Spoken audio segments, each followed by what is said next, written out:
Assalamualaikum warahmatullahi wabarakatuh. Kami dari kelompok 1 yang beranggotakan saya Putu Panji Sanjaya, Saya Rayandi. Saya Rian Haryadi Putra Widianto. Saya Indra Bilang Prigana. Saya Muhammad Marifati Akbar. Di sini kami ingin mewawancarai bersama Ustadz Farid. Pertanyaan pertama, apa keutamaan bagi orang-orang yang sering memakmurkan masjid? Mohon penjelasannya, apakah ada dalil dan hadisnya? Terima kasih Ustadz. Bismillahirrahmanirrahim. Alhamdulillahirabbil alamin. Wassalatu wassalamu ala asyrafil anbiya'i wal mursalin sayyidina wa maulana Muhammadin wa ala alihi wa sahbihi ajma'in. Amma ba'd. Mengenai tentang memakmurkan masjid, maka para ulama banyak membagi definisi cara-cara memakmurkan masjid. Di antaranya ialah yang pertama yaitu selalu sholat berjamaah di masjid. Yang kedua yaitu menuntut ilmu di masjid, yaitu dengan cara menghadiri majelis-majelis ta'lim. Yang ketiga yaitu i'tikaf. Nah, tentang memakmurkan masjid ini di dalam Al-Quran disebutkan di dalam surah At-Taubah ayat 18 yang bunyinya a'udzubillahi minasyaitonirrajim. Innama ya'muru masajidallahi man amana billahi wal yawmil akhir wa aqamas salata wa ataz zakata wa lam yakhsha illallah. Yang artinya sesungguhnya orang-orang yang memakmurkan masjid Allah ialah orang-orang yang beriman kepada Allah dan hari kiamat. Mereka itu selalu mendirikan sholat dan menunaikan zakat dan tidak takut kepada siapapun kecuali hanya kepada Allah. Mengenai masalah hadis,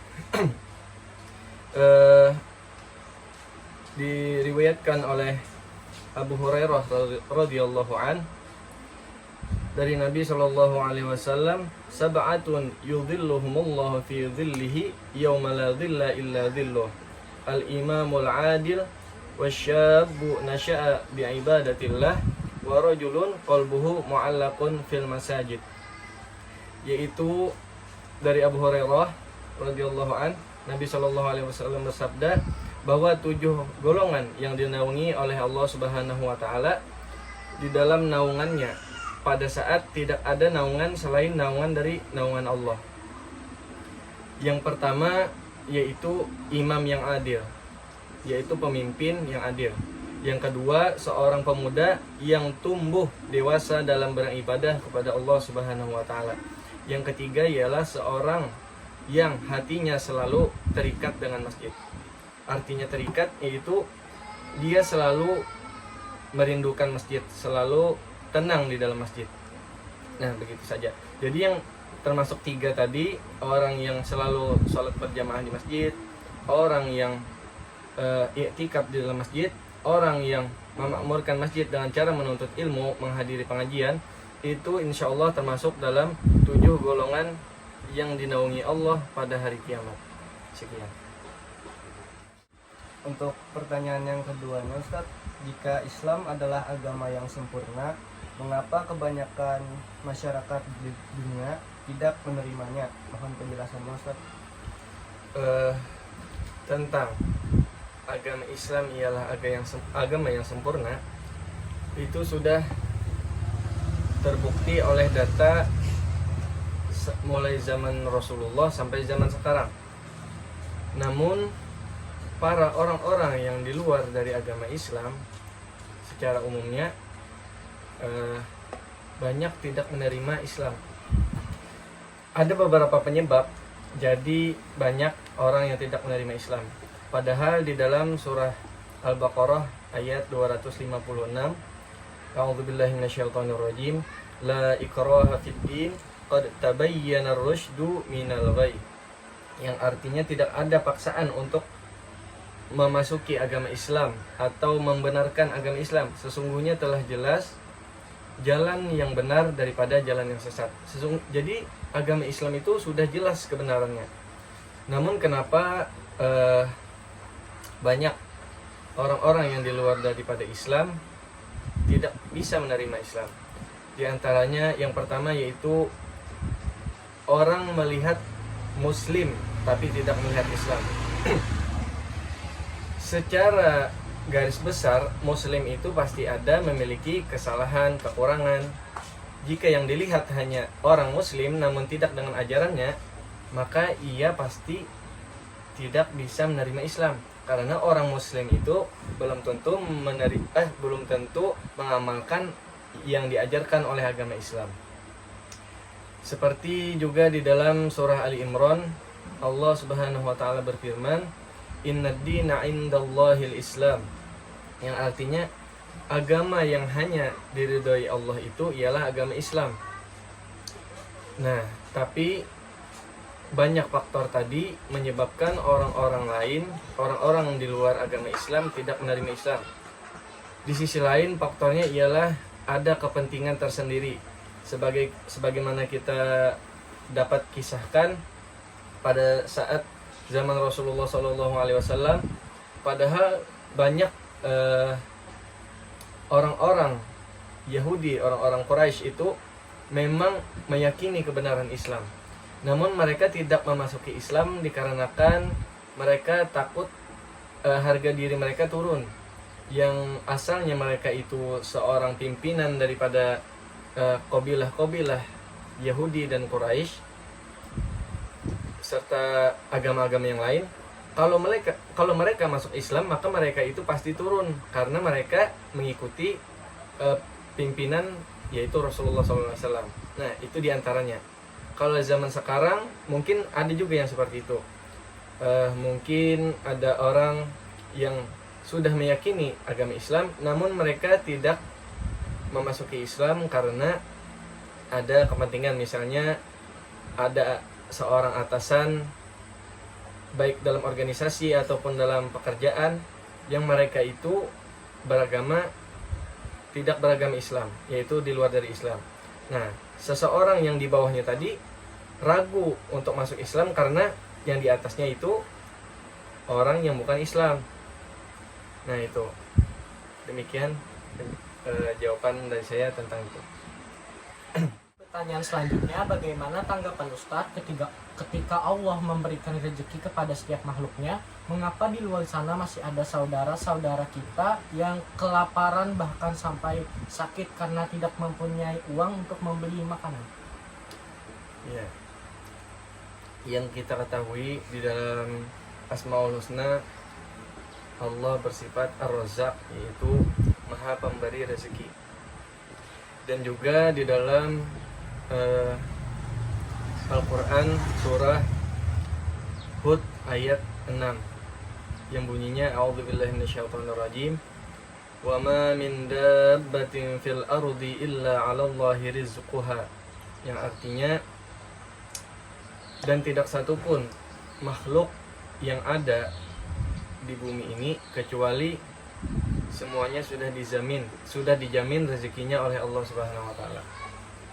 Namun yang kita lihat secara umum, tidak semua orang berkecukupan. Tidak semua orang bisa makan. Apakah ini termasuk pendustaan atas nama Allah yang Maha Pemberi rezeki? Mengenai ayat 6 surah Hud ini, maka yang telah kami buka di dalam kitab Ibnu Katsir, di antara tafsirnya yaitu bahwa memang secara umum Allah sudah menjamin rezeki hamba-hambanya, entah itu makhluk manusia atau makhluk selain manusia. Namun rezeki di dalam pengertian itu tidak hanya sebatas harta dan materi, bisa jadi kesehatan, bisa jadi ketenangan, bisa jadi nafas, bisa jadi segalanya. Semua kenikmatan itu termasuk rezeki. Nah, mengenai ada orang yang mati kelaparan, ada orang yang tidak bisa makan, itu Allah Subhanahu wa taala itu pasti ada memberikan ujian kepada hamba-hambanya. Jangankan orang yang tidak memiliki harta, orang yang memiliki harta pun diuji oleh Allah. Nah, semua yang ada di dunia ini pasti diuji. Yang kaya, apakah ia bersyukur dengan kekayaannya? Yang miskin, apakah ia bersabar dengan kemiskinannya? Nah, sesungguhnya tingkat ketinggian derajat seseorang itu bukan karena harta kekayaannya, bukan sekadar ia miskin atau ia kaya, namun apabila ia sudah bisa mengerjakan ujian yang diberikan Allah.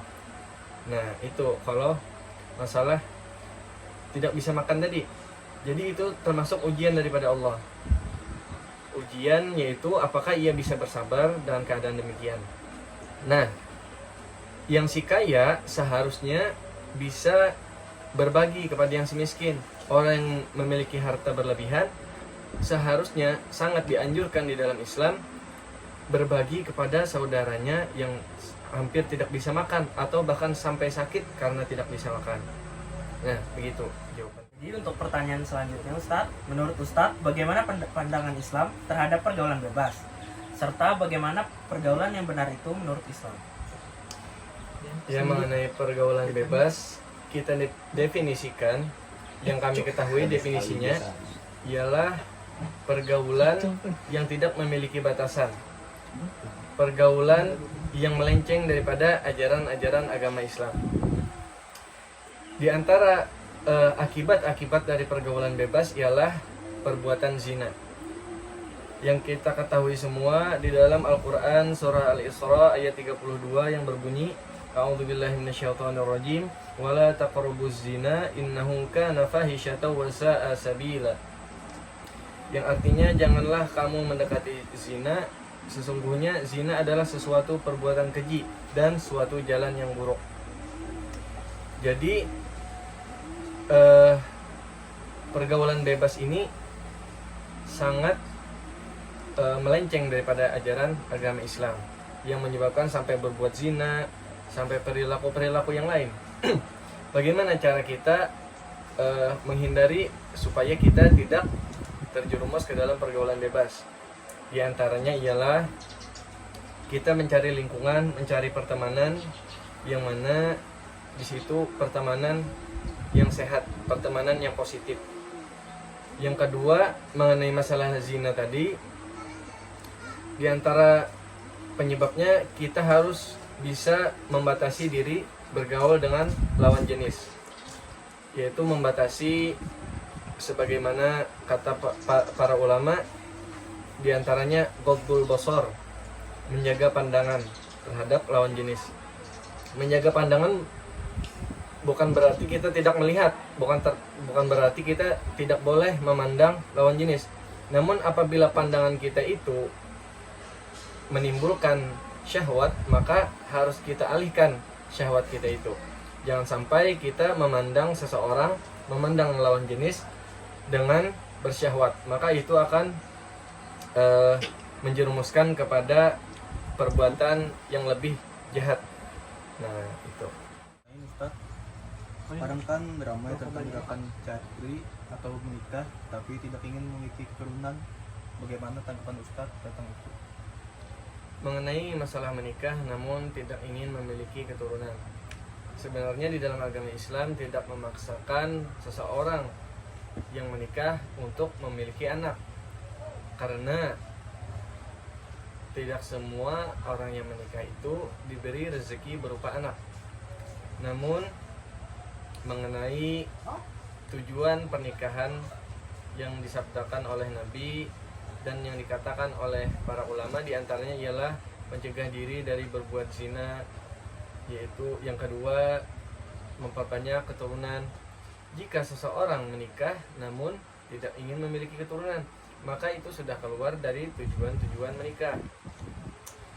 Sebagaimana yang disabdakan Nabi Shallallahu Alaihi Wasallam, an Anas bin Malik qala kana Rasulullah Shallallahu Alaihi Wasallam ya'muru bil ba'ati wa yanha 'anit tabattul nahyan syadida wa yaqulu tazawwaju al-waduda al-waluda fa inni mukathirun al-anbiya'i yaumal qiyamah. Yaitu kata Nabi Shallallahu Alaihi Wasallam, nikahilah wanita yang sangat penyayang. Nah, dari Anas bin Malik radhiyallahu an, Rasulullah bersabda, memerintahkan untuk menikah dan melarang keras untuk membujang. Dan Nabi berkata, nikahilah wanita yang sangat penyayang dan yang mudah beranak banyak, karena aku akan berbangga dengan kalian di hadapan para nabi pada hari kiamat. Nah, jadi Rasulullah sangat menghimbau, sangat menganjurkan kepada orang-orang yang menikah untuk memperbanyak anak, karena beliau sangat senang umatnya itu paling banyak. Beliau senang umatnya banyak yang masuk surga. Beliau senang sangat banyak umatnya. Beliau kalau dalam bahasa kita itu ada perbandingan di antara nabi-nabi lain, umat beliau yang paling banyak. Itu yang membuat beliau senang. Ya, sekian. Terima kasih Ustadz sudah meluangkan waktu dan sudah menjawabkan pertanyaan-pertanyaan dari kami. Wassalamualaikum warahmatullahi wabarakatuh. Waalaikumsalam warahmatullahi wabarakatuh.